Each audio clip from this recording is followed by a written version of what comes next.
Hi, welcome back. Today we start methods. So we've talked a lot about methods this term. We've looked at the fact that objects have both data and methods, and that the methods are included so that you can do stuff to the data. We've looked at the string class in particular, and looked at some of the methods that are included for working on the data that's held by strings. So in this unit, finally, you get to build your own methods from scratch. Today we're going to start off fairly simple and introduce some of the basic vocabulary. As we move through the rest of the lessons, you'll be learning a lot more technical detail to be able to build a full set of methods for your own classes. So our big idea today is to take a large, complicated problem and break it down into small pieces. We call the small pieces methods. Each one of these pieces does one specific job in the program. You've already used methods before. So, for instance, when we did strings, you've used the dot length, compare to, equals. All of these describe the behavior of our strings. So here's an example. This is the code you have in your template file.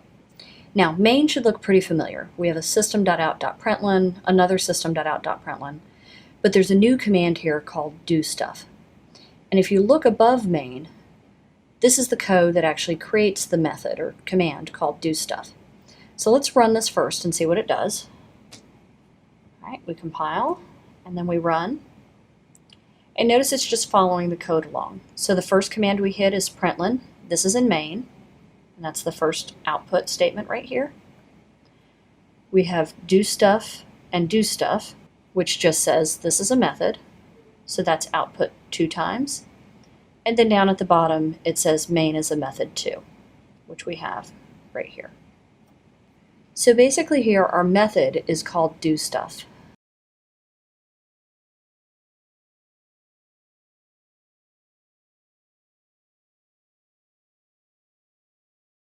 Some things to notice: whatever the method is called is what we type in main to actually get it to run those commands.